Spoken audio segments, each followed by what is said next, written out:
Hello my dear students. उम्मीद करती हूँ कि आप सब बहुत अच्छे होंगे। This is the Mohini ma'am. आज का टॉपिक क्या है?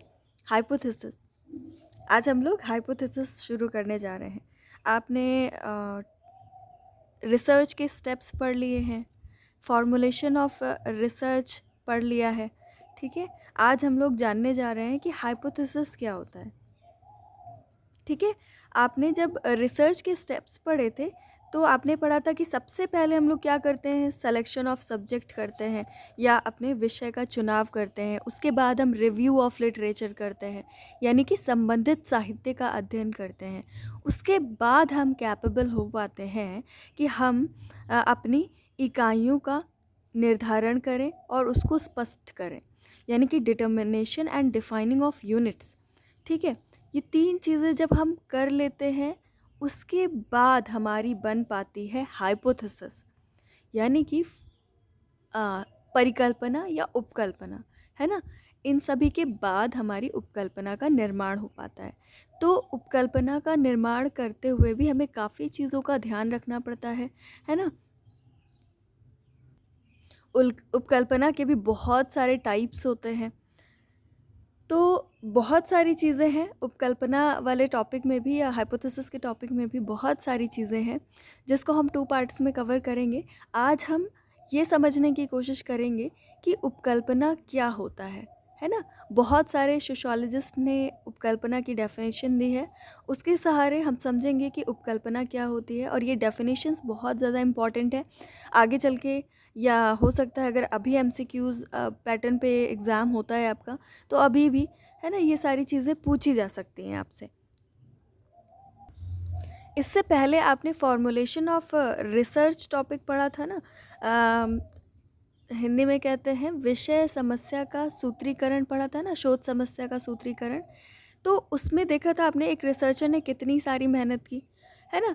वो इतना सारी मेहनत के बाद वो इस कैपेबल हो पाता है कि अ, उसके बाद मतलब वो स्टेप काफ़ी ज़्यादा हेल्प करता है एक रिसर्चर को कि वो एक अनुमान लगा सके कि इस एक पर्टिकुलर एरिया की प्रॉब्लम का रीज़न क्या है, उसका फैक्टर क्या है ना। तो जब हम किसी बात का एक अनुमानित निष्कर्ष निकाल लेते हैं या किसी समस्या का एक अज़म्पशन होता है हमारे दिमाग में, तो वो ही हम उसको ही हाइपोथेसिस कहते हैं। हम आपको अभी कुछ बातें बता रहे हैं, वो बातें ध्यान से सुनिएगा ताकि अभी आप जब डेफिनेशंस देखो तो आपको चीज़ें क्लियर हो जाएं, है ना। देखिए, जैसे आपने एक पर्टिकुलर एरिया की आप चाहते थे कि आप बाल अपराध पर स्टडी करो, और आपने एक पर्टिकुलर एरिया की आपने जाकर के पायलट सर्वे किया, वहाँ पर वहाँ से बाल अपराध से रिलेटेड बहुत सारी थ्योरीज़ का भी रिव्यू किया, मतलब रिव्यू ऑफ लिटरेचर भी किया, है ना। तो वहाँ पर जाकर के ऑब्जर्वेशन भी किया, सब कुछ किया आपने। उसके बाद आप आपको ये लगता है कि ये एक जो पर्टिकुलर एरिया है, ये एक जो विशिष्ट क्षेत्र है, यहाँ पर जो बाल अपराध होता है, जो बच्चे क्राइम करते हैं, उसका रीज़न है कि बहुत गरीब है ये लोग। अगर ये लोग गरीब ना होते तो हो सकता है कि यहाँ पर कोई भी क्राइम ना पाया जाता।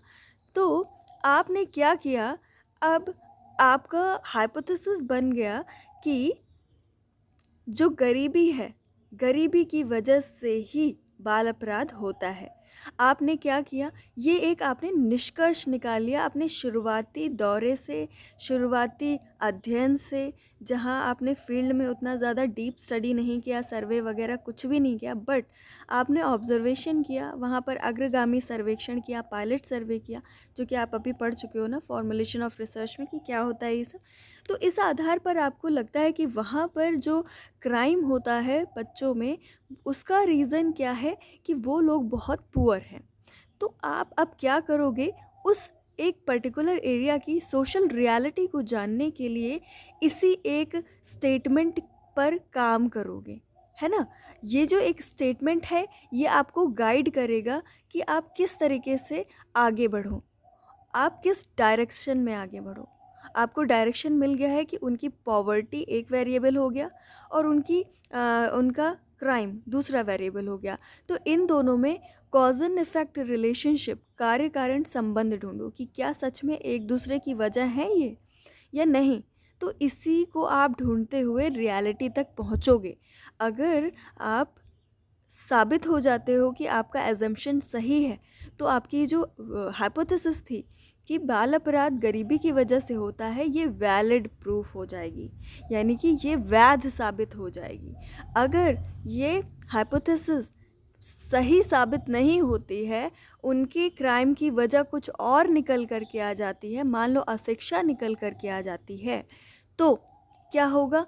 आपकी हाइपोथेसिस इनवैलिड हो गई, यानी कि अवैध हो गई, है ना? तो अवैध हो जाएगी तो सोचो आप काम किस पर करोगे? तो इसके लिए भी और भी तरीके होते हैं, इसीलिए आपको आगे टाइप्स ऑफ हाइपोथेसिस भी पढ़ना पड़ेगा। तो फिलहाल आपने ये देखा ना कि किस तरीके से आपको एक डायरेक्शन दे रही है आपको आपकी हाइपोथेसिस कि आपको किस मार्ग पर चलना है, किस राह पर चलना है। और आपने ये भी समझ लिया कि कितना भी रिव्यू ऑफ लिटरेचर किया, कितना भी उसको फॉर्मुलेट अच्छे से किया, लेकिन फिर भी आपकी हाइपोथेसिस इनवैलिड प्रूफ हो सकती है, क्योंकि ये सिर्फ और सिर्फ आपका एजम्पशन था। This is not proved reality. आप इसको प्रूव करने के दिशा में आगे बढ़ने जा रहे हो, लेकिन ये प्रूफ तो है नहीं, यही आपको खोजना है कि ये सच है या नहीं। अब देखो फ़ायदा क्या हुआ कि आपने अगर हाइपोथेसिस बना ली, तो आप उसी डायरेक्शन में अपने डेटा को कलेक्ट करोगे, मतलब तथ्यों का संकलन जो करोगे वो उसी डायरेक्शन में करोगे जो आप सच में ढूंढना चाहते हो, जिसकी सच्चाई ढूंढना चाहते हो, है ना? सोचो अगर आपने ये पॉवर्टी डिसाइड नहीं किया था कि ये गरीबी ही कारण है, तो आप क्या क्या ढूंढोगे और कैसे चीज़ों को फॉर्मुलेट करोगे, किस किस एस्पेक्ट पे आप काम करोगे, है ना? तो बहुत प्रॉब्लम हो जाती है अगर आपने हाइपोथेसिस को क्लियरली नहीं डिसाइड किया और डिफ़ाइन किया। तो आपको ये एक तरीके से डेटा कलेक्ट करने में आपको हेल्प प्रोवाइड करती है। इसके बाद आप क्या करते हो, जब डेटा आपके पास मिल जाता है, आपके पास तथ्यों का संकलन हो जाता है, तो उसको आप क्लासिफ़ाई बहुत आसानी से कर सकते हो, उसका सारिणी बना सकते हो, है ना? उसको मतलब रिप्रेज़ेंट बहुत अच्छे से कर सकते हो आप। अब एक बात और ये भी ध्यान में रखना है कि आपने हाइपोथेसिस बनाई है या आपने अजम्पशन है आपका, आपका अनुमान है, आपकी कल्पना नहीं है। कल्पना या आपकी इमेजिनेशन नहीं है कि आपने घर में बैठे-बैठे इमेजिन कर लिया कि वहाँ पर ये भी जो भी होता है, ये इस वजह से होता होगा, है ना? तो कहने का मतलब ये आपकी कल्पना नहीं है, ये आपका इलॉजिकल वे नहीं है, ये आपका लॉजिकल वे है अज़म्पशन का। आप चीज़ों को पहले जान समझ ले रहे हो, ऑब्ज़र्व कर रहे हो, उसके बाद ही चीज़ों को डिसाइड कर रहे हो, आप उसके बाद ही अनुमान लगा रहे हो, तो मतलब आपका अनुमान लॉजिकल है, ना कि इलॉजिकल। यानी कि आपकी उपकल्पना का आधार तार्किक होता है, ना कि अतार्किक। और आपने ये भी समझ लिया कि इसमें कार्य कारण संबंधों की संभावना का चेक हम करते हैं, यानी कि कॉज एंड इफ़ेक्ट रिलेशनशिप का हम चेक करते हैं कि ये है या नहीं है ना? ये करते हैं। फिर जैसे जैसे चेक करने के लिए उससे रिलेटेड चीज़ों को हम इकट्ठा करेंगे, वैसे वैसे हमारे सामने सच्चाई आती जाएगी। चलिए अब हम क्या करते हैं, इसके डेफिनेशंस देख लेते हैं जो अलग अलग लोगों ने बताई है। देखो समझ में आ रहा होगा अब, उपकल्पना सिद्धांत और अनुसंधान के बीच एक आवश्यक कड़ी है जो अतिरिक्त ज्ञान की सहायता में ज्ञान की खोज में सहायता देती है। The hypothesis is the necessary link between theory and the investigation which leads to the discovery of additions to the knowledge। समझ में आई बात? मतलब आपकी जो उपकल्पना है वो ही आपको आगे बढ़ा रही है, वो ही आपको गाइड कर रही है कि आपको आगे कैसे काम करना है।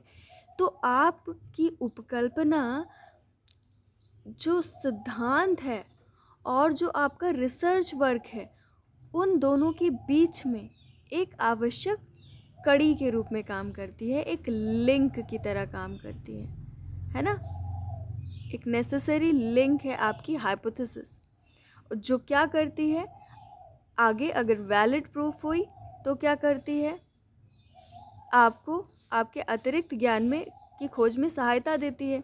अगर इनवैलिड भी प्रूफ हुई तो भी हमें ज्ञान ही देगी, क्योंकि फिर हम उस डायरेक्शन में काम ना करके किसी और डायरेक्शन को चूज़ करेंगे। तो ये डेफिनेशन थी आपकी गुडेन हार्ट की, जो कि method in social research book में लिखी हुई है। नेक्स्ट डेफिनेशन आप देखो J. लुनबर्ग की है, जॉर्ज ए लुनबर्ग। क्या लिखा हुआ है? उपकल्पना का काम एक काम चलाओ सामान्यीकरण है जिसकी सत्यता की परीक्षा अभी बाकी है।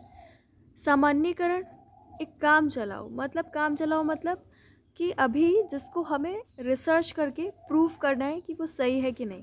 और सामान्यीकरण मतलब कि आपने एक एरिया में बात को अपनी जनरलाइज कर दिया कि भाई यहाँ पर जो पॉवर्टी है इसका यहाँ पर जो क्राइम हो रहा है बच्चों में उसका सिर्फ और सिर्फ रीज़न पॉवर्टी है। मतलब आपने एक स्पेसिफिक एरिया में पॉवर्टी को क्या किया, जनरलाइज कर दिया, आपने उसको रीज़न बना दिया उसे एक जगह का। जनरलाइज का मतलब अब आप समझ रहे होगे, है ना? अच्छा, तो आपका एक काम चलाओ सामान्यीकरण है जिसकी सत्यता की खोज अभी बाकी है। अपने बिल्कुल प्रारंभिक स्तरों पर उपकल्पना का एक अनुमान सॉरी अपने प्रारंभिक स्तरों पर उपकल्पना एक अनुमान, कल्पनात्मक विचार या पूर्वानुमान आदि कुछ भी हो सकती है जो बाद में किसी भी क्रिया या अनुसंधान का आधार बन जाती है ना? क्लियर हो गया होगा, नहीं क्लियर होता है तो मुझे बताइएगा। A hypothesis is a tentative generalisation, है ना? टेंटेटिव है generalization, the validity of which remains to be tested. In its most elementary stages, the hypothesis may be any hunch, guess, imaginative idea, intuition, whatsoever, which becomes the basis of action or investigation afterwards. तो आपने देखा कि hypothesis any hunch, any guess, any imaginative idea, intuition, whatsoever which becomes the basis of action or investigation afterwards। कहने का मतलब आपको लगता है कि आपने इतना सारा स्टडी किया, हो सकता है कि वहाँ पर आपको लग रहा है कि वहाँ का जो रीज़न है क्राइम का वो पॉवर्टी है ना? या आप गेस भी कर सकते हो कि इतना सब कुछ हो रहा है, वहाँ के लोग जो है बहुत पुअर भी हैं जबकि पढ़े लिखे हैं बट पुअर हैं। तो ये हो सकता है, मतलब ये आपकी जॉर्ज ए लुनबर्ग ने दिया है अपनी बुक सोशल रिसर्च में। वो ये सारी चीज़ों को बताते हैं, ठीक है? जब आप ये सारी चीज़ों को बताओगे तो आपको नाम लेना पड़ेगा कि ये सब लुनबर्ग का कहना है कि इंट्यूशन भी हो सकता है, इमेजिनेटिव आइडिया भी हो सकता है, गैस एंड हंच भी हो सकता है। लेकिन वैसे इन जनरल आप कहोगे ये एक लॉजिकल एजम्पशन है ना? जैसा कि अभी मैंने बताया। फिर आप देखो नेक्स्ट गुडेन हार्ट की उपकल्पना एक ऐसी मान्यता है जिसकी सत्यता को सिद्ध करने के लिए उसकी परीक्षा की जा सकती है ना? एक स्टेटमेंट जो हमने बनाया है ना, वो जिसको हम प्रूव करें कि ये इसमें कॉज एंड इफेक्ट रिलेशनशिप बन रहा है कि नहीं, कार्य कारण संबंध, है ना? उसको हम परीक्षण के लिए, एक्सपेरिमेंट के लिए आगे उसके लिए बढ़ सकते हैं। तो hypothesis is a proposition which can be put to test to determine its validity, ठीक है? ये गुडेन हार्ट की है। उपकल्पना परीक्षण के लिए प्रस्तुत की गई एक मान्यता है। Hypothesis is a proposition to be tested. E.S. Bogardus, है ना? E.S. बोगार्डस ने कहा है कि उपकल्पना परीक्षण के लिए प्रस्तुत की गई एक मान्यता है, आपने माना है ना? आपका एजम्पशन है जिसका टेस्ट किया जा सकता है। एक अस्थायी लेकिन केंद्रीय महत्व का विचार जो उपयोगी अनुसंधान का आधार बन जाता है उसे हम एक कार्यकारी उपकल्पना कहते हैं।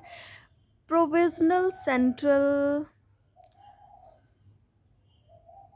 आइडिया, एक सेकेंड जरा इसमें दिस लगाओ आप, ठीक है अब सही है। This provisional central vital idea which becomes the basis for fruitful investigation is known as working hypothesis। very important definition, PV Young's book है इनकी, बहुत important। scientific social survey and research क्या बताते हैं? ये एक अस्थाई, मतलब ये अस्थाई है, यानी कि ये सही भी हो सकती है, गलत भी हो सकती है।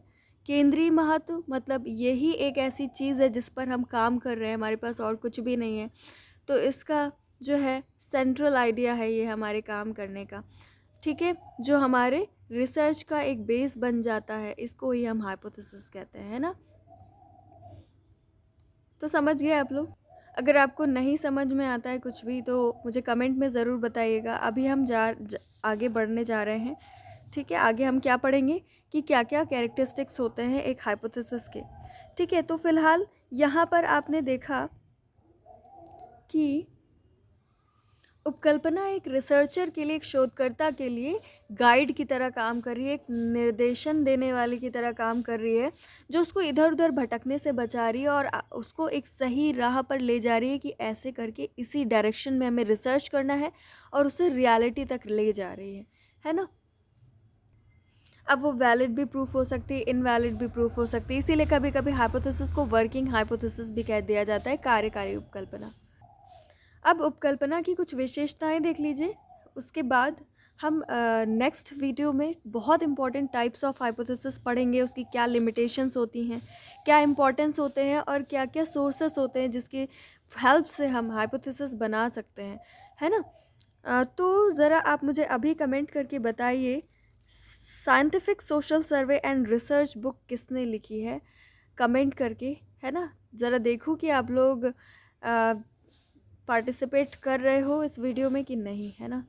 चलो इसको मुझे कमेंट करके बताओ और आगे बढ़ती हूँ मैं। हाइपोथेसिस की विशेषताएं या सॉरी उपकल्पना की विशेषताएं, इसको परिकल्पना भी कहते हैं।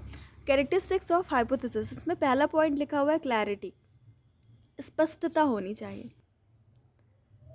स्पष्टता का मतलब है जैसे आपने पूरा रिव्यू ऑफ लिटरेचर किया, फॉर्मुलेट किया, सब कुछ किया, उसके बाद जो आपने स्टेटमेंट लिया कि बाल अपराध का कारण गरीबी है ना। तो आप क्या करोगे, कई बार क्या होता है, जैसे बाल अपराध और गरीबी तो बड़ा सीधा सा शब्द लग रहा है, बट कई जगह पर इसका अलग अलग थोड़ा सा डिफरेंट मीनिंग हो जाता है। तो आपको क्लियर करना पड़ेगा कि आप इन शब्दों का इस्तेमाल किस लिए कर रहे हो, या फिर आपको ऐसे ही शब्दों का चयन करना होता है, ऐसे ही शब्दों का सिलेक्शन करना होता है जिनका कोई दो मीनिंग ना निकल रहा हो, या आपका स्टेटमेंट ऐसा हो जो क्लियर हो, जिस स्टेटमेंट को सुनते ही आपको किसी को भी पता चल जाए कि उसमें क्या हो रहा है, क्या होना है ना। तो आपका जो मीनिंग निकलना चाहिए हाइपोथेसिस का, हाइपोथेसिस इज अ स्टेटमेंट, है ना, वो स्टेटमेंट बहुत क्लियर होना चाहिए, उसका कोई डबल मीनिंग नहीं होना चाहिए और बिल्कुल क्लियर होना चाहिए।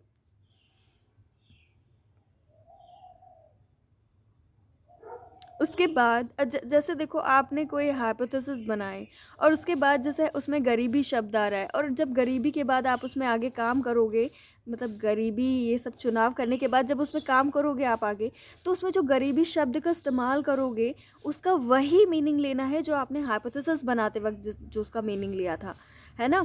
तो ये भी ध्यान रखना होता है। फिर है आपका अनुभव सिद्धता या एम्पिरिसिज्म। एम्पिरिसिज्म मतलब क्या होता है, एम्पिरिसिज्म का मतलब आप जैसे कोई हाइपोथेसिस बनाने जा रहे हो, और अगर सोसाइटी में कोई आइडियल है, कोई कोई मूल्य है, कोई मान्यता है, तो आपको एज इट इज़ उसको नहीं रख देना है। आप अपना रिव्यू ऑफ लिटरेचर करो, अपने हिसाब से रियलिटी को जानो और उस हिसाब से आप अपना दिमाग लगा करके स्टेटमेंट बनाओ। उसके हिसाब से आप कॉज एंड इफेक्ट रिलेशनशिप उसके बीच में स्टैब्लिश करो। ऐसे नहीं कि हाँ सोसाइटी मानती है तो आप भी उसको मान लोगे सही और उसको प्रूव करने की कोशिश करोगे, और ऑब्वियस सी बात है वो इनवैलिड प्रूफ होने के चांसेस ज़्यादा रहेंगे। जैसे पर्दा प्रथा समाज में, अगर हम पुराने समाज में होते हैं उस वक्त, तो पर्दा प्रथा बहुत अच्छी प्रथा है, स्त्रियों को सेफ रखती है, ये वहाँ की मान्यता थी। और हमने क्या किया, हाँ ये तो बहुत अच्छा लग रहा है हमें, ठीक है, हमने इसको एज इट इज़ हमने स्टेटमेंट बना लिया कि पर्दा प्रथा एक अच्छी प्रथा है, या पर्दा प्रथा स्त्रियों को सुरक्षित रखने का काम करती है। ठीक है, ये एक आइडियल था ना, रियलिटी तो कुछ और है ना। कितनी खराब है ये प्रथा, आज ये प्रूफ हो चुका है। तो अपने अनुभव के आधार पे आपको उपकल्पना का चुनाव करना है, कोई आइडियल नहीं लेना है, कोई आदर्श समाज का नहीं लेना है। उपलब्ध प्रविधियों से संबंध, स्पेसिफिसिटी मतलब स्पेसिफिसिटी मतलब विशिष्टता होता है ना, ये अलग पॉइंट है, इसको चलो अभी करते हैं डिस्क्राइब। स्पेसिफिसिटी या विशिष्टता जान लेते हैं क्या होता है। जैसे आपने रिव्यू ऑफ लिटरेचर करने के बाद आपने determining and defining of units किया था, इकाइयों का निर्धारण एवं स्पष्टीकरण किया था। तो उसमें आपने क्या किया था, जैसे मैंने आपको बताया था, बाल अपराध तो बहुत बड़ी है एक समस्या और बहुत सारी जगहों पर पाई जाती है। तो आपको यूनिट डिफाइन करना होता है ना, और उसका एक ही कॉज लेकर के आगे बढ़ना होता है पहले, और उसको ही प्रूव करने की कोशिश करनी होती है कि सही है कि नहीं। मतलब एक विशिष्टता होनी चाहिए, एक स्पेसिफिसिटी होनी चाहिए, आपको उसके किसी एक एस्पेक्ट को लेकर के काम करना पड़ेगा, है ना। बहुत सारे एस्पेक्ट को लेकर के काम करोगे तो डेटा कलेक्शन में भी भटक जाओगे और आपका रिसर्च भी पूरा नहीं हो पाएगा, ठीक है। उसका कोई निष्कर्ष भी सामने नहीं आ पाएगा और रियलिटी भी नहीं सामने आ पाएगी। तो कहने का मतलब आपके पास एक इकाई होनी चाहिए, छोटी इकाई। समाज बहुत बड़ा है, आपको उसका एक यूनिट डिफाइन करना होगा, एक यूनिट डिसाइड करना होगा। इसी को कहते हैं हम कि एक पक्ष से संबंधित हो गए, हम एक एस्पेक्ट से रिलेटेड हो गए हमारा अध्ययन विषय। तो इसी को स्पेसिफिसिटी कहते हैं। उसके बाद नेक्स्ट, हाँ, इसको हम कर लेते हैं उपलब्ध प्रविधियों से संबंध, रिलेटेड विद अवेलेबल टेक्निक्स। मतलब आपकी जो हाइपोथेसिस होगी वो सॉरी आप हाँ ठीक है, आपने ऐसी जो भी हाइपोथेसिस बनाई है उसको टेस्ट करने के लिए आपके पास टेक्निक्स होनी चाहिए, टूल्स होने चाहिए। मान लो आपने क्या किया कि आपको मान लो जेल में जाना है, जेल में जा कर के उनकी स्टडीज़ करनी है। मान लो अगर आप नहीं जा सकते हो जेल में उन लोगों से मिलने के लिए, तो आपको प्रॉब्लम होगी, है ना। इसके अलावा हो सकता है कि आपने कोई ऐसा लॉजिक ले लिया जिसका टेस्ट ही ना हो पाए, है ना। तो वो भी प्रॉब्लमैटिक है, उसका अगर टूल या टेक्निक नहीं है ना। मान लो आपने ये डिसाइड कर लिया कि ईश्वर ही सर्वशक्तिमान है, ईश्वर हर जगह है। आप अगर मान लो इसको टेस्ट करने के लिए जाओगे तो क्या टूल और कोई टेक्निक है? नहीं है। इस तरह की बहुत से हाइपोथेसिस शोधकर्ता बना लेते हैं जिनको रिसर्च करने का कोई टूल और टेक्निक नहीं होता। या कोई आप आतंकवादी या कोई नक्सलवादी या पाकिस्तान पे या कोई अफ़गानिस्तान या कहीं ऐसी जगह पर जहाँ पर आप जा ही नहीं सकते या जहाँ पर कोई तरीका ही नहीं है कि आप उसको कर सको। तो ऐसी कोई चीज़, कोई हाइपोथेसिस, कोई कोई रीज़न, कॉज हमें नहीं लेना चाहिए, है ना, जिसका टेस्ट ना हो सके, जिसके लिए टेक्निक्स ही अवेलेबल ना हो या आप उन टेक्निक्स का यूज़ ही ना कर पाओ, है ना। उसके बाद क्या है, रिलेटेड विद एग्जिस्टिंग थ्योरीज, सिद्धांतों से संबंधित। बहुत इजी है ये, जो अभी तक मैं बताते आ रही थी आपको कि hypothesis is assumptive statement. This is an assumptive statement, not imaginary. ये उपकल्पना जो है एजम्पशन पे बेस है ना, इस पे आधारित होती है। तो आपने बहुत सारे सिद्धांत पढ़े, आपको एक आइडिया हो गया, ठीक है। तो उसी के आधार पे जो पूर्व स्थापित सिद्धांत है, जो पहले से इस्टेब्लिश्ड थ्योरीज हैं, उनके बेस पर आपने एजम्पशन किया, तभी हाइपोथेसिस बनी। तो यही सारी कुछ चीज़ें हैं जिसकी वजह से गुडेनहार्ट कहते हैं कि जब अनुसंधान व्यवस्थित रूप से पूर्व स्थापित सिद्धांतों पर आधारित होता है तो इसमें ज्ञान में यथार्थ योगदान की संभावना ज़्यादा हो जाती है ना। मतलब यथार्थ योगदान, जो ज्ञान होगा आपका, उसमें यथार्थ योगदान की संभावना ज़्यादा हो जाएगी। When research is systematically based upon a body of existing theory, a genuine contribution in knowledge is more likely to result, not be to likely to result, है ना। गुड एंड हार्ट ने कहा, समझ गए ना। मतलब वो एक इमेजिन नहीं रहेगा, आपका इमेजिनेशन, आपका एजम्पशन होगा वो। तो आज के लिए इतना ही। कल बहुत इंपॉर्टेंट टॉपिक है, टाइप्स ऑफ हाइपोथेसिस। ओके, तो प्रेजेंट रहिएगा। आज के लिए इतना ही। टेक केयर बच्चों।